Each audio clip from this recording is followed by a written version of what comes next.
pili ngayon, ano ang role ng banal na spirito sa buhay mo at ano ang tingin mo sa kanya? Ayan po yung tanong natin noong nakaraan kasi ano po napakahalaga po talaga ng papel ng banal na spirito sa isa pong mananampalataya. Amen? Sabi natin kung si Jesus Christ nga during that time na narito po siya sa lupa, no?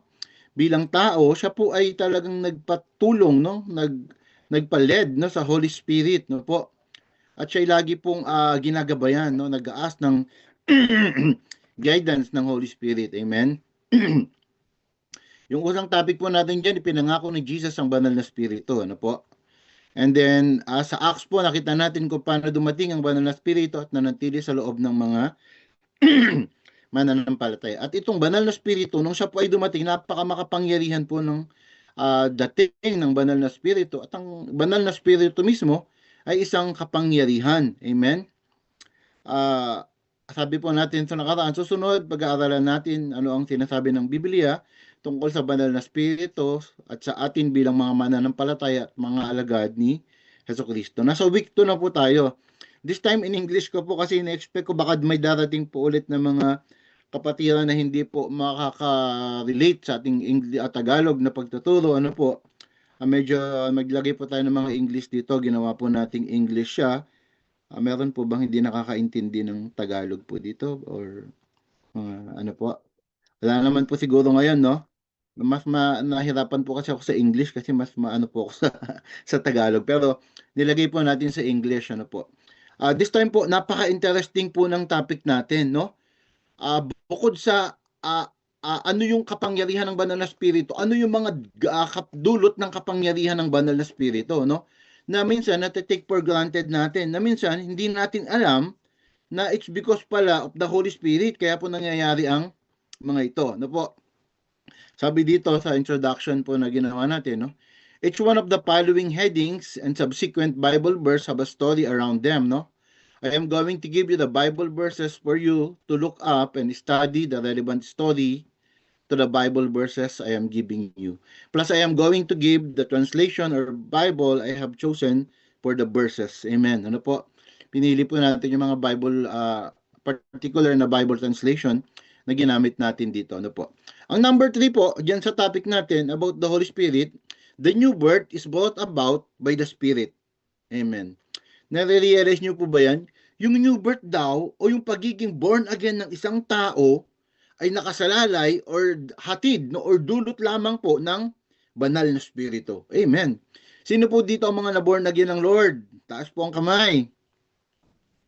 Alam niyo po ba na kayo ay naborn again sa pamamagitan po ng Holy Spirit? So po, baka hindi po kasi yung nagsisink in eh. Baka hindi po nagsisink in masyado yan sa atin na tayo ay naborn again, no po? Sa bisa ng kapangyarihan ng banal na spirito, ano po? Yan po yung pangunahing verses na tatalakayin natin ngayon, ano po? Sabi po dito sa John chapter 3 verse 5, Jesus answered because it's the story about Nicodemus, no? Teacher of law, no, na nagtatanong kay Jesus, no? Tungkol sa pagiging tagapagmana ng kaharian ng Diyos or paano makakapasok sa kaharian ng Diyos. Sabi po dito, no? John 3 verse 5. Jesus answered, truly, truly, I say to you, unless a man is born of water and spirit, he cannot enter into the kingdom of God.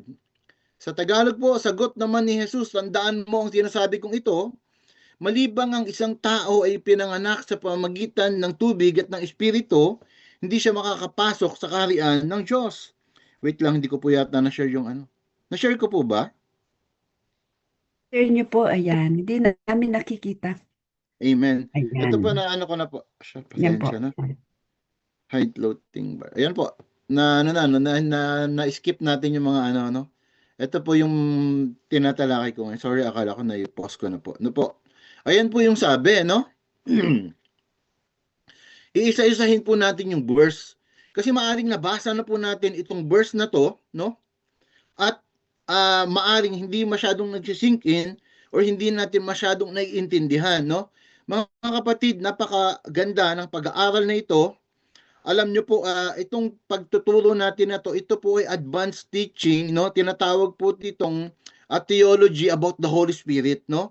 Yung itinuturo po natin. So it is a very powerful teaching, not because of me, but because of the Holy Spirit, no? the truth about the Holy Spirit, no? Yan po yung pinag-aaralan natin ngayon. Kaya napakaganda po nitong topic at ito po ay isa sa mga doctrines na dapat nating matutunan tungkol po sa banal na spirito. Sabi ko nga, maraming dulot ang banal na spirito and even Jesus umata siya sa Holy Spirit. Alam niyo po ba na ang pagiging born again natin ay dulot ng kapangyarihan ng banal na spirito? Kagaya po ng sinabi natin dyan, no? Iisa-isahin po natin yung mga Bible verse. Sabi po sa verse 6, that which is born of flesh is flesh. That which is born of spirit is spirit. So maliwanag po, no? Tayo ay na-born again because of the Spirit, no? Because of the Holy Spirit. Ang taong pinanganak sa laman ay laman at ang pinanganak sa Espiritu ay Espiritu. No po? This is such an important story that it worth reading all the verses around it. This is what it says in the Remedy Bible. No po? Ang ginamit po natin translation dito sa topic na to sa English is the Remedy Bible. Ano po yung Remedy Bible? No po? Marami po kasing Bible translation. But the Remedy Bible is napaka-particular at napaka-liwanag ng pagta-translate niya, no, na ginagamit ng mga Bible scholars sa ating panahon. No? The Remedy Bible in an expanded New Testament paraphrase that emphasize God's law of love and humanity restoration rather than legalistic rule. No? The Remedy Bible, also known as the Remedy New Testament Expanded Paraphrase, is authored by Dr. Timothy R. Jennings and published by Linux Publishing. Ano po? Diyan po natin kinuha yung most of the verses kasi napakaliwanag po ng mga paliwanag tungkol po sa mga verses na pag-aaralan natin ngayon. Ano po?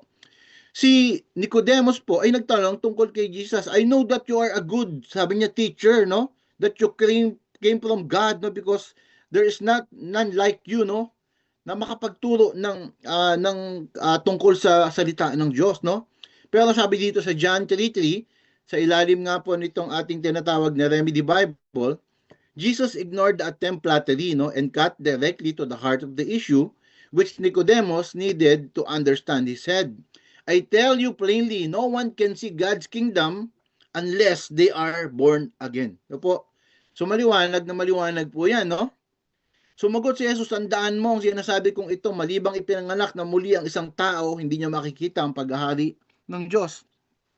That's why it is also very clear, no, na ang born again or tayo ay hindi isang religion, no?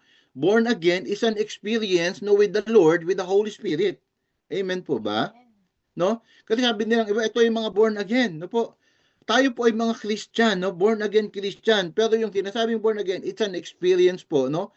Sa tulong, no, ng ating amang nasa langit, ng ating Panginoong Diyos, Panginoong Jesus, at sa kapangyarihan ng banal na Espiritu. Amen?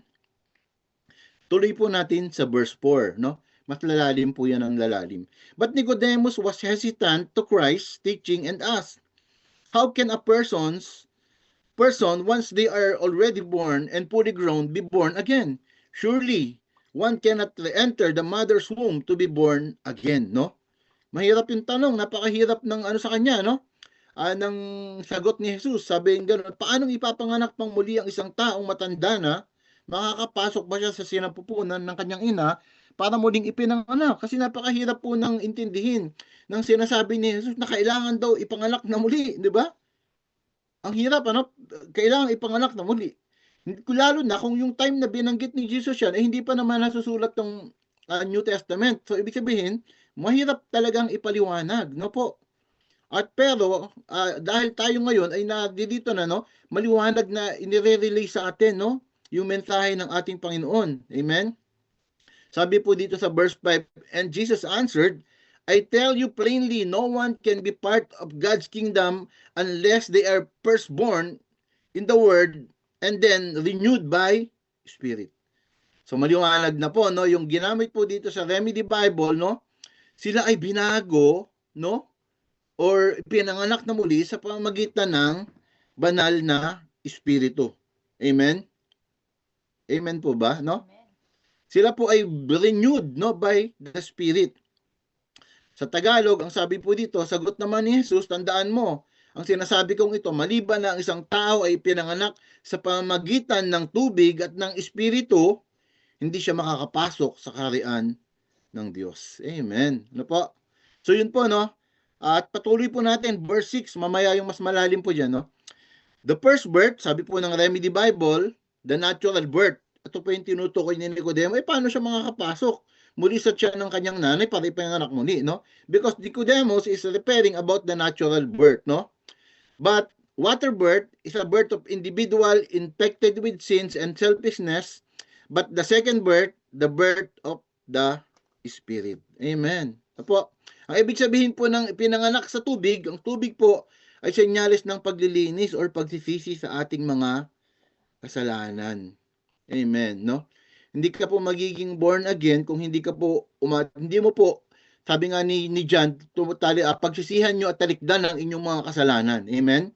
Yun po yung requirement, no? Yung paglilinis ng tubig or pag-aalis ng mga kasalanan sa pamamagitan ng pagko-confess din ng ating mga kasalanan, no? And the second birth, the birth of the Spirit, is a birth of a right heart and a new mind that is no longer controlled by sin and selfishness, no po? So maliwanag po, no? Yung pagiging born again pala ay sa gawa o sa kapangyarihan ng banal na spirito ng ating pagkatao ay nawawala na at nababago na or renew na po, no? Bago na yung pagkatao, no? Siya po ay bago ng nilalang. Amen? At yung kanya pong kapangalakang mamuli ay sa pamamagitan ng Espiritu na may right heart and a new mind, no? New mind that is no longer controlled by sin and selfishness. Amen, no? Ang taong pinanganak sa laman ay laman at ang pinanganak sa Espiritu ay Espiritu.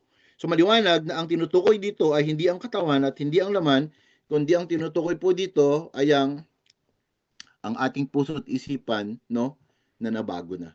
Amen.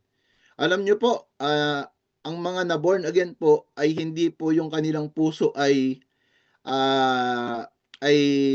binago or tawag dito, inoperate para maging tugma. Alam niyo po ba na ang puso natin ay pinalitan at hindi po binago? Amen? Ang ginawa po ng Lord, hindi po inano niya kundi surgery of the heart. Inalis po talaga yung matigas na puso at pinalitan po ng bagong puso. Yan po nakalagay sa salita ng Lord. Amen po ba? So, ibig sabihin po, malalaman mo pala na ikaw ay na-born again, no? Dahil sa pang-inner po ito, no? Sa mga pangloob, no, na nasa iyo. At makikita po ito, yung reflection po na ito sa iyong mga ginagawa, no?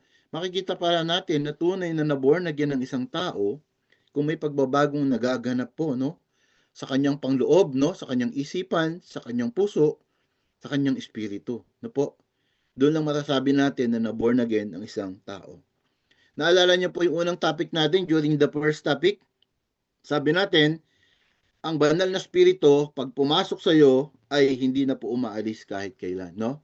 Pero sabi ng iba, bakit merong mga nag-backslide? O bakit merong mga tao na parang wala naman sa kanya yung banal na spirito? Ang sagot po dyan, in the first place, baka hindi siya tunay na na-born again. In the first place, baka hindi tunay na napalitan yung kanyang puso at isipan, no?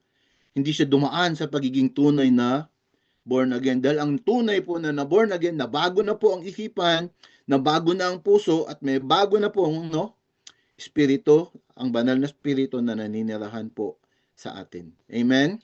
Yun po ang ibig sabihin ng pagiging born again, no po, at hindi po yun nawawala kasi napalitan na eh. Alam nga namang yung puso mo napalitan na, tapos babalik ulit yung yung luma mong puso. Hindi na po yun. Hindi po yun ang sinasabi ng Bible, di ba? Sabi po diyan, aalisin niya ang inyong puso at papalitan ng isang pusong bago, di po ba? Ay yung pangako ng Diyos eh. Amen?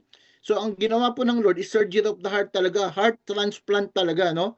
Spiritual transplant po talaga yung ginawa sa ating mga puso, no? Binago po yan, mababasa niyo po yan sa Bible. Amen? Verse 3, balikan po natin sa verse 3. You should not be astonished by my telling you that you must be born again. Amen. So maliwanag, no? Ang ibig sabihin pala, Tagalogin ko lang muna ulit.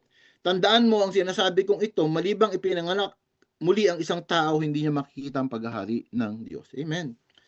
Ang tanong ngayon, na born again ka na ba?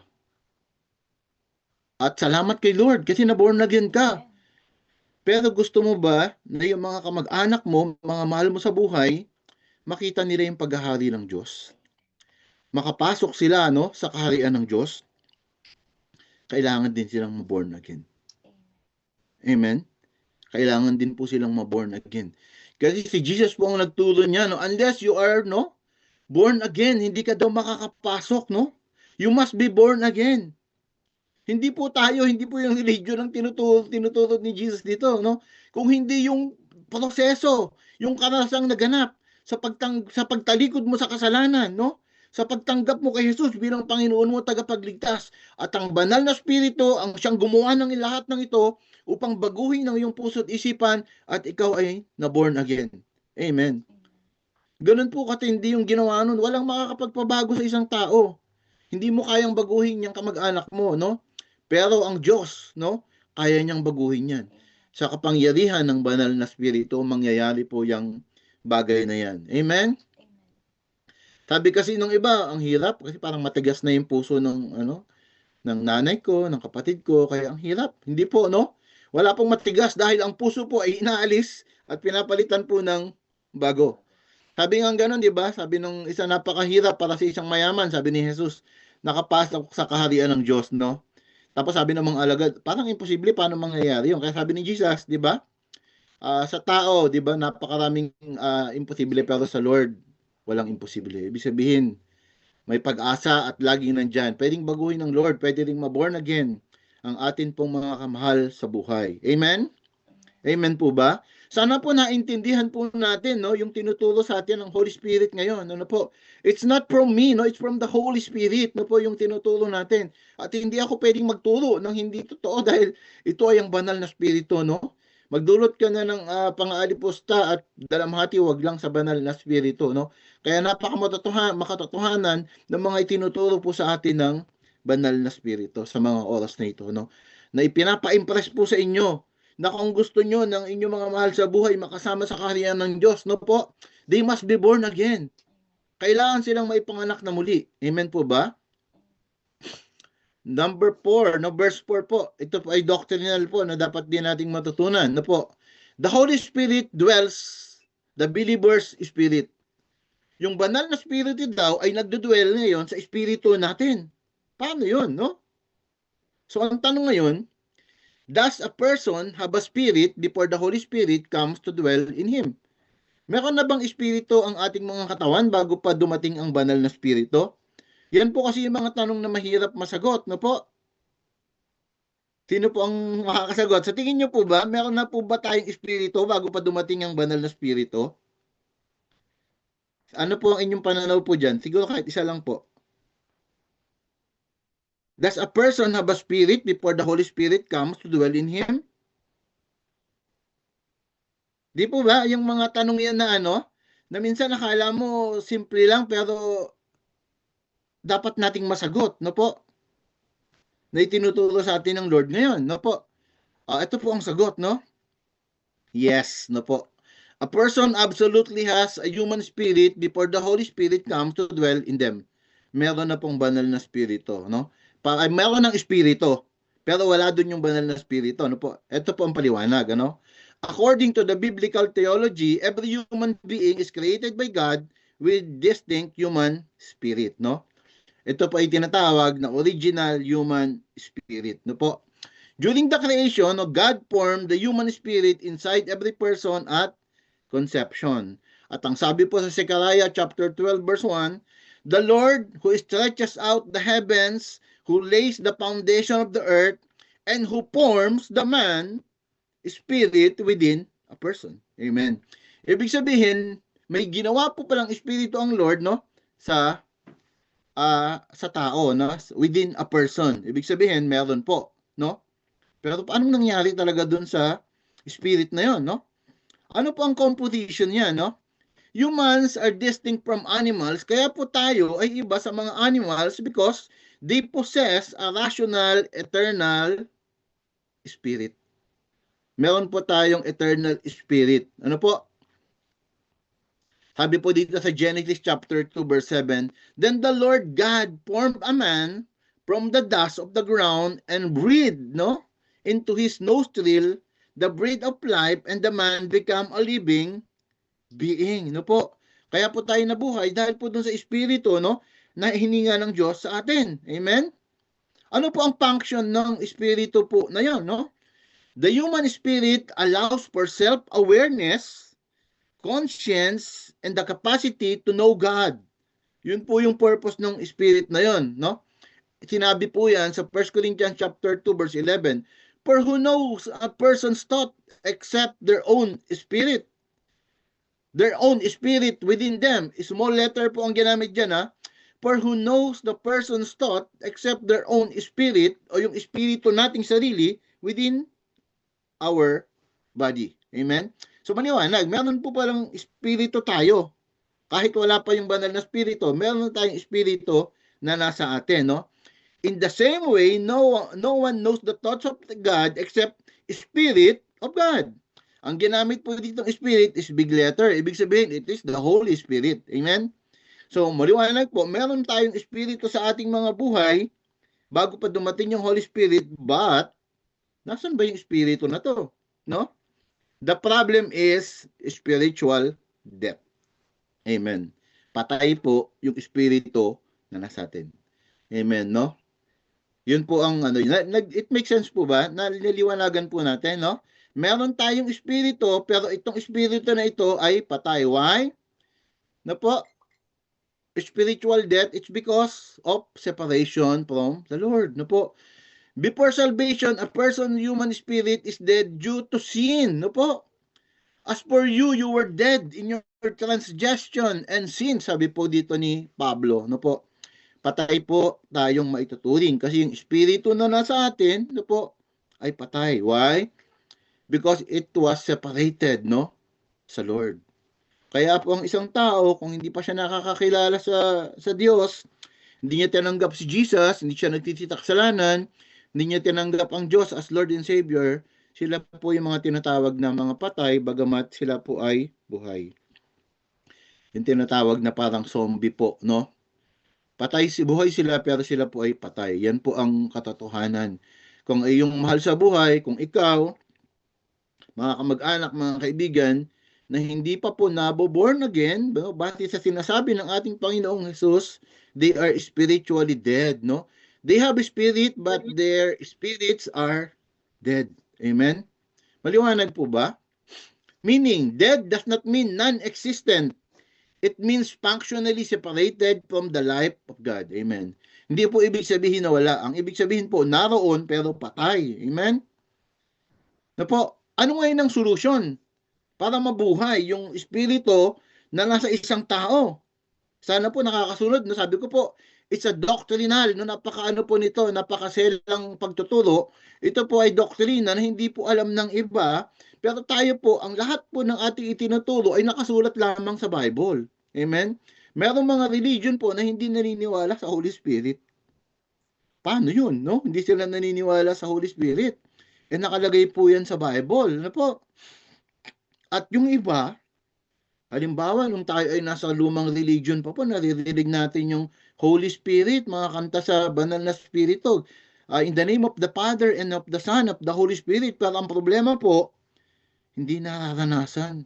Di po ba, hindi po natin nararanasan yung Holy Spirit noon? Nung hindi pa tayo naboborn again. Why? Because our spirit is dead. No? Hindi po doon maramdaman natin. Ano po? Ano ang solusyon? Ang solution is regeneration. Ano po? New birth. So maliwanag po ba? Unless a man is born again, he cannot enter, he cannot see the kingdom of God. Amen? Ang solution po para mabuhay yung espiritu na yon is regeneration or new birth, no? At the moment of faith, the Holy Spirit enter the existing human spirit. Amen, no? Kaya po sabi dun sa sinabi natin kanina, the Holy Spirit dwells in a person's spirit. Amen? At the moment of faith, the moment na tinirigdan mo yung mga kasalanan, nagsisi ka, tinanggap mo si Jesus bilang Panginoon at tagapagligtas, yung banal na spirito po ay magdudwell doon sa iyong spirito. Magkakaroon po ng awakening, no? The Holy Spirit brings the dead human spirit back to life. Amen. No? Ngayon po, mas maiintindihan natin yung sinasabi ni Jesus kanina sa John 3:6, flesh gives birth to flesh, but the Spirit gives birth to Spirit. Amen. Naintindihan niyo po yung sinasabi niya kanina tungkol sa pagiging born again? Sabi niya ang laman ay nagbibigay buhay sa laman, no? Subalit ang espiritu ay nagbibigay buhay sa espiritu. Flesh gives birth to flesh, no? But the spirit give birth to spirit. Amen. Sana po nakita po natin yung hiwaga po na yon, na napakalaki pala ng role ng Holy Spirit para tayo na patay ay mabuhay na muli. Amen. Amen po ba? At alam niyo po ba na iyan din ay isang hiwaga, no?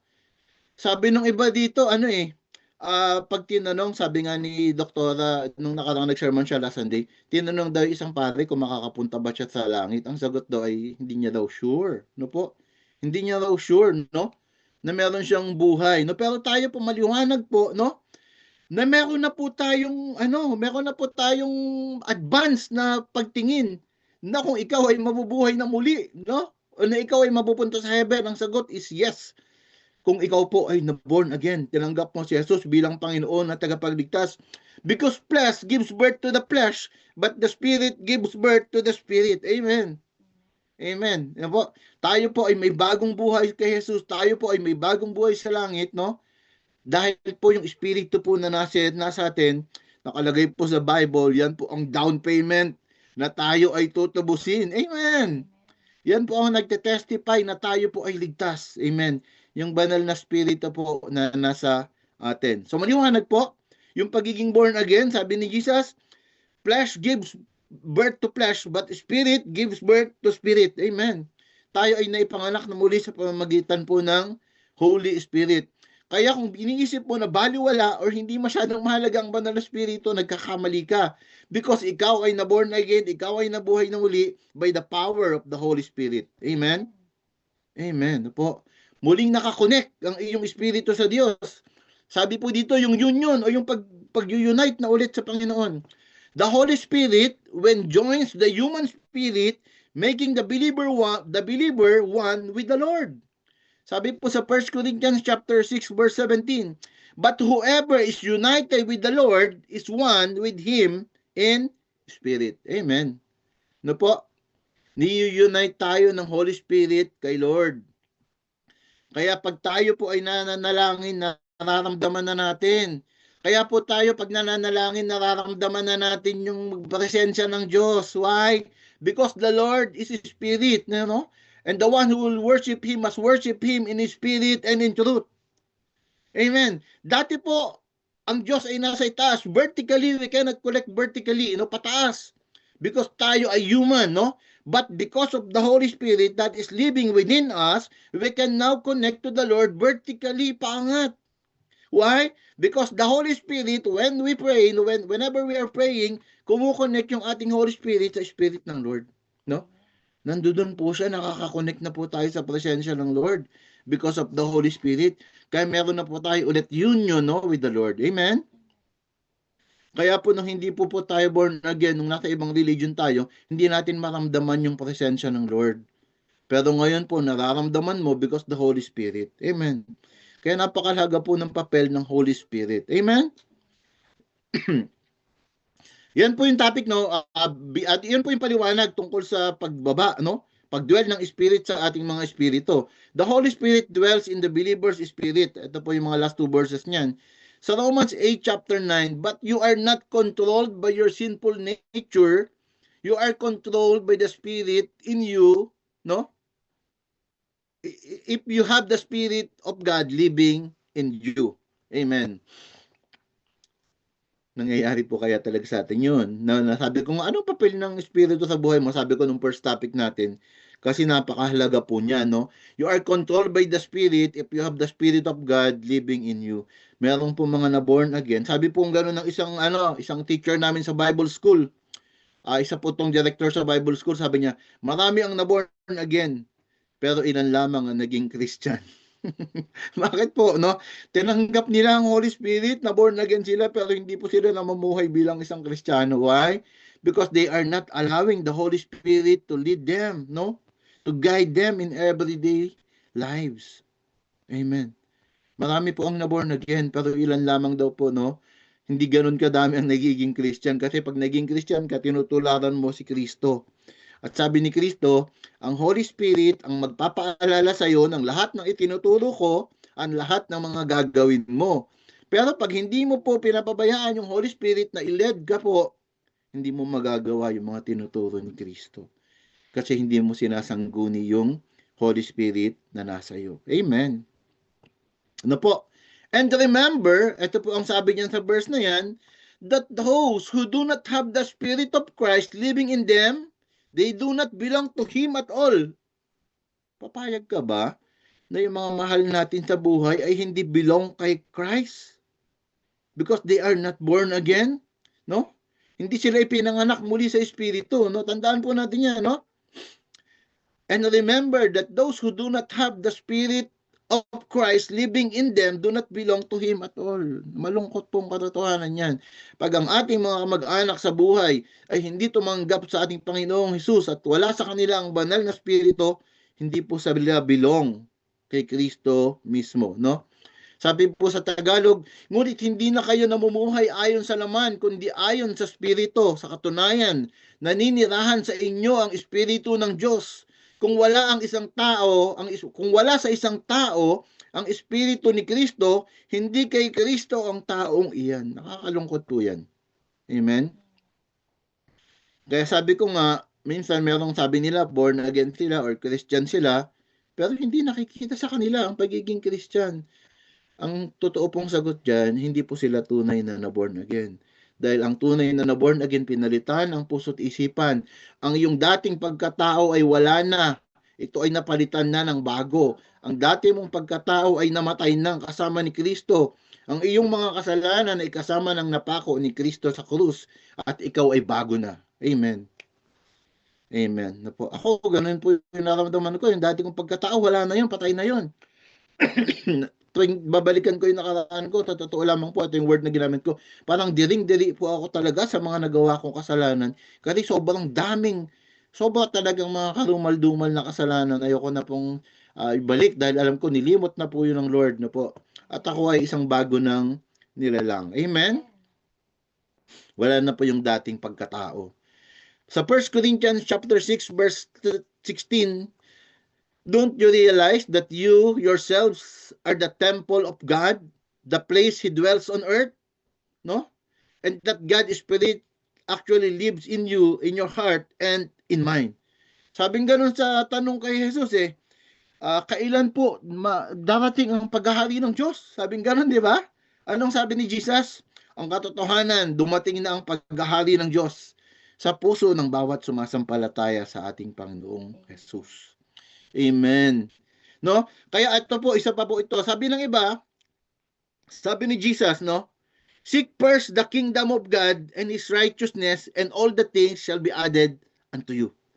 Kaya sabi ng iba, seek the kingdom of God. Hindi po. Sinasabi po yan ni Jesus sa mga tao na naroon. Pero tayo po na mga Christian at tumanggap kay Kristo, hindi na po natin kailangang isik ang kingdom of the Lord. Why? Because the kingdom of the Lord is in us. Because we are the kingdom of the Lord. Amen. Sana po ma-realize po natin yun, no? Nung sinasabi ni Jesus yun, seek first the kingdom of God, He is telling that, statement or message for those people. Pero po tayo, no, we are not seeking the kingdom anymore because the kingdom is in us, no? Because we are the kingdom of the Lord. Amen? Yan po yung sabi niya, no? And the God's Spirit actually lives in you, no? In your heart, in your mind, no? The place dwells on earth, no? Sabing, don't you realize that yourselves are the very temple of God? Tayo po yun. Nasa atin ang temple, nasa atin ang kingdom.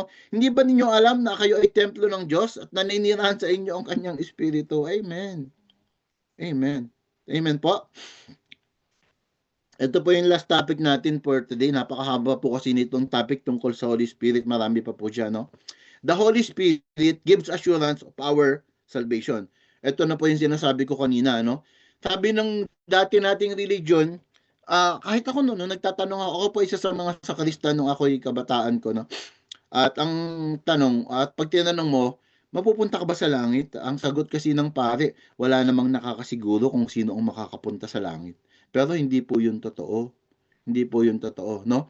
Ang sabi po sa Romans chapter 8 verse 12, the Spirit Himself confirms in your heart and mind that we are God's children. And if we are God's children, the God is our Father, we are saved. Amen. Ang Espiritu ng nagpapatotoo kasama ng ating Espiritu na tayo ay mga anak ng Diyos. Amen po ba? Yung banal na Espiritu, no? Sabi sa Bible, yan po ang down payment sa atin ng Panginoon. Siya po ang seal, siya po ang tatak, siya po ang nagpapatunay na tayo ay ligtas. Amen. Yung banal na Espiritu, no, na nasa atin, yan po ang ating tatak. Amen.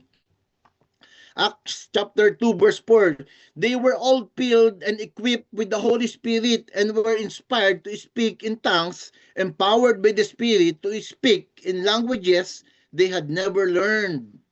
Yan po yung tatalakayan natin sa susunod na linggo. Amen. Kung naranasan nyo na, or sa mga hindi pa po na nakakaranas, mapag-aaralan po natin yan mamaya. Ano po?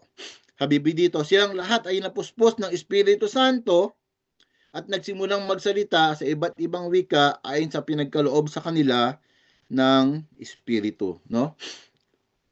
Sabi po sa Ephesians chapter 5 verse 18, do not be drunk with wine, no? Or with the lust of this world, or with the desires of this world, no? Because that will ruin your life. Instead, be filled with the Holy Spirit. No po? Tayo mga anak ng Diyos. Ano po? Sabi nga ng turo ni Dr. Ano nakaraan, yung oil at water, hindi po yan nagmi-mix. No? To also tell them about the good news, but we don't mix. Maliwanag po na hindi po tayo nagmi-mix po doon sa kanila. Ano po? Be filled with the Holy Spirit. Huwag kayong malalasing sapagkat sisirain lamang niyan ng inyong buhay, sa halip dapat kayong mapuspos ng Espiritu. Hindi lang po physical or literal na paglalasing ang tinutukoy po dito. Ang tinutukoy po dito, huwag ka pong malasing sa mundong ito because you don't belong to this world anymore. Because you are a child of God. Ang Espiritu ng Diyos ay nasa iyo. Dapat kang maled, no, by the Holy Spirit. Hindi ka dapat magpalid, no, doon sa laman, sa desire, sa lust of the eyes, sa lust of the flesh, no, sa lahat ng mga nakikita mo. Ang mga kayamanan dito ay hindi natin kayamanan. Ginagamit lamang natin yan to serve the Lord, no, to expand the kingdom of the Lord. But hindi na po natin tinuturing na atin ang mga yan, no? Dahil ang kayamanan natin ay nasa langit. Amen. At ang next topic po natin, marami pa po hanggang 12 yata itong topic or ano. The Holy Spirit, by baptism in the Spirit, enables the believer to speak in a known language. And then, meron pa pong mga iba po. Tubukin ko po na mas matalakay ko pa po yung iba sa abot ng magagawa sa biyaya ng Diyos sa pagtuturo ng banal na Espiritu. Sana po ay na may natutunan po tayo. Amen. Tawagin po natin si Pastora Norma para po sa mga karagdagan. Pastora Norma. Salamat po,